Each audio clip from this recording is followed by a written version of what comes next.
So the procedure that I have picked to show you is gluten-free bread.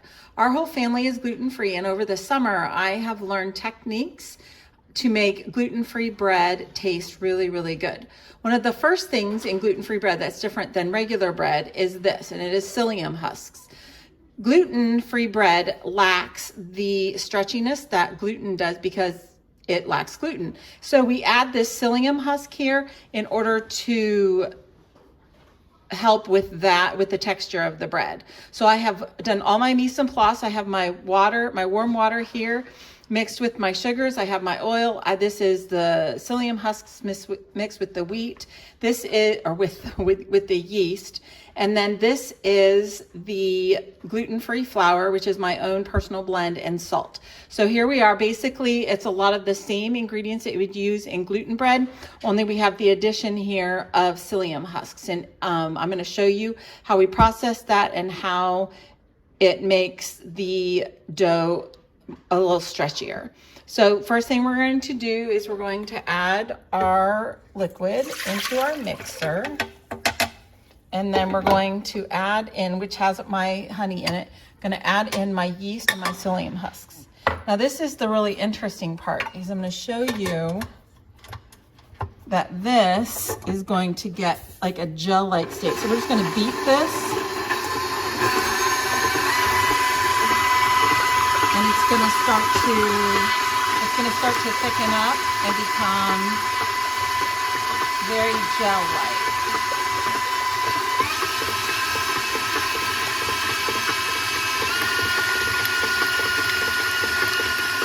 It's starting to get a little thicker. You can see how it's running down the sides, and it's not quite as fast.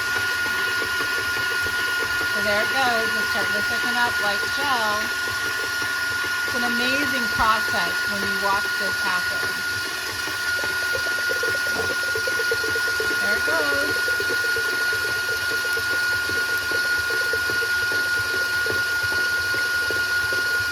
Very, very cool.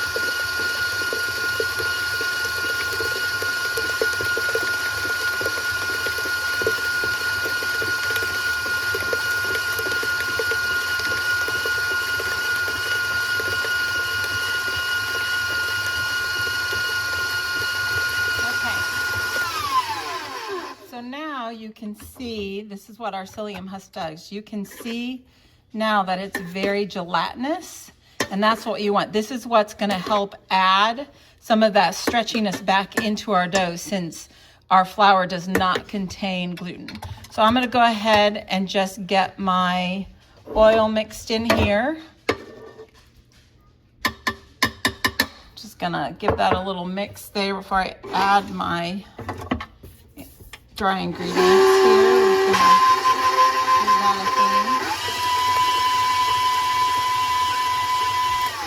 Well, that's incorporated. So now I'm going to remove this so I have a little more room. I'm going to take this off so that I have room to be able to do this. I'm just going to go ahead and dump in my flour. Put this back on the mixer. Now, oops, it's hard to do this one-handed. I'll get it. So we're going to go ahead and put this on here.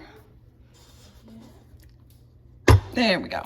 Now, we're going to go ahead and let this mix, and you'll see it's going to become kind of like cornmeal or little pea size pieces of dough, but we're going to let that keep going because eventually it will start to loosen up and it'll become it'll look a little bit like batter, but it'll have almost a cookie dough consistency, and that's what we're looking for. But it'll get really stiff and then it'll start to loosen up. So I'm going to go ahead and keep it on low so that we don't flow flour everywhere.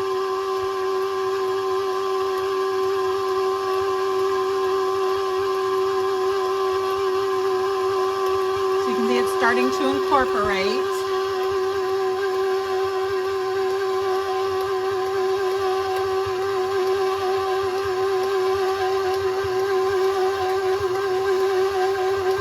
So now I can turn up the speed on the mixer a bit. bit.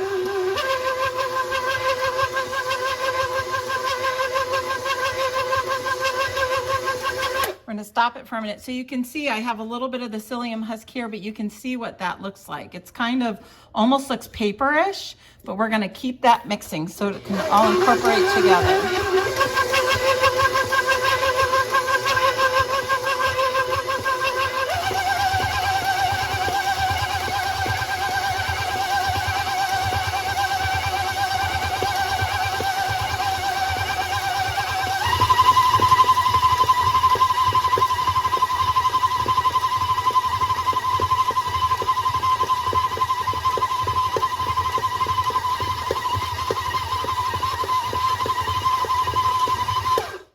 So now I just want to stop and show you. See, it's a little sticky here still, and this is not what we're looking for. It's we're still, you can see a little of the psyllium husk still here, the gelling, and this is not done yet. So it's going to take another couple minutes to get it, and it's beautiful when you'll be able to see it happen.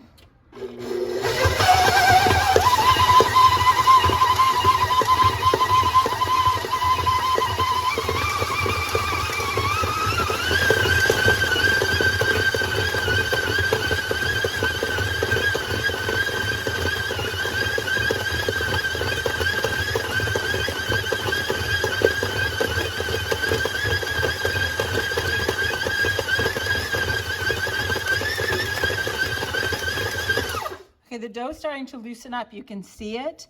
It's not loose enough yet. It's not totally incorporated, but you can see now that it's a much smoother, a little silkier dough, and it's going to even get more that way.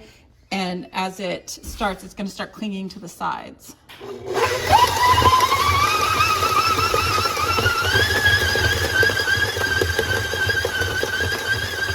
see on the bottom it's starting to cling.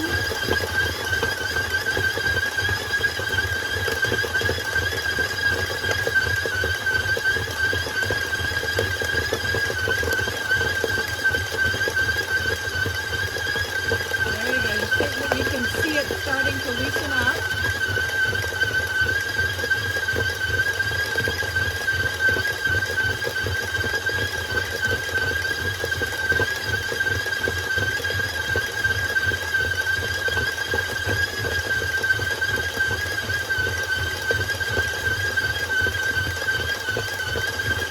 There it goes.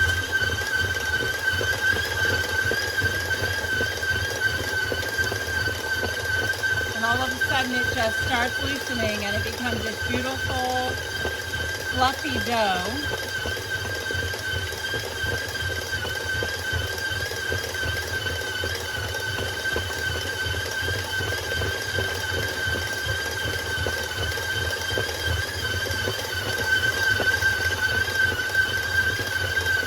Okay, so now you can see it's still a little sticky, which is what you still want. You don't want your gluten-free baked goods to be very, very dry, or they're going to be very, very crumbly and not have a lot of moisture. So I'm going to scrape this down and get it into the bread pans, and we'll be back and I will show you what it looks like in the bread pans. Okay, so as you can see in my bowl, I've taken my dough and I have 2 Pullman pans here, and I am going to I've divided my dough up into even amounts by weight, a weight amount. And so now I'm just going to form this. As you can see, it's a really nice silky dough, and it's easily handled. I did flour it a little bit so that it wouldn't be too sticky. Like I said before, with gluten-free baked goods, you don't want them to be too dry, or you will get a crumbly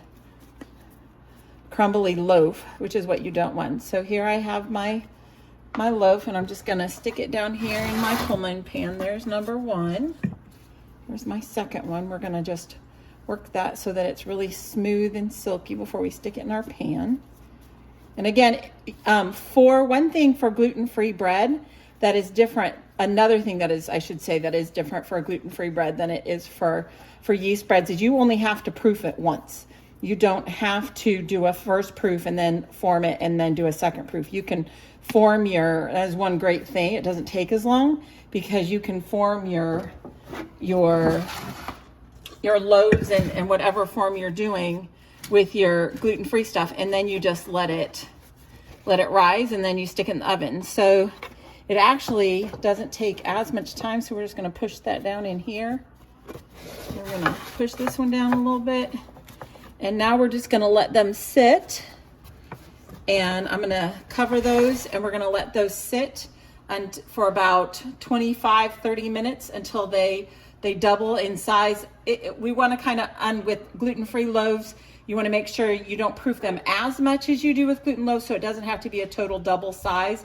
In fact, it's probably better if you do a little under double in size. So here we are. It's been about 20 minutes, and you can see that these loaves have beautifully risen. They are looking gorgeous. So now, in order to help them not split on the sides, I'm going to go ahead and we're just going to put a couple marks here across the top to give it when it proofs in the oven and it expands, then it can expand here so that it'll make not only a beautiful top, but also it gives it, it takes some of the pressure off the side, so it gives it a place to be able to expand in, and it'll make some pretty tops. So I'm gonna go ahead and put these in the oven at 375, so it's gonna probably take about an hour. So when they are ready to come out of the pans, we'll be back. Okay, so here we are out of the oven. It took it about an hour, and we reached 210 degrees, which is what you need your bread to reach to make sure that the inside is totally done. Now we will let it sit until it is totally cool. It's hot. I removed it from the pans, but it has a beautiful color on it. And so we're gonna let it sit till it's totally cool so that we can slice it. And I will video that when we're done so you can see what the inside looks like. All right, so here's our final product. It has rested and cooled totally, as you can see. We have a really nice crumb on that. It's really soft. You can see it springs back and it has a nice rise. So that is the end of how to make gluten-free bread.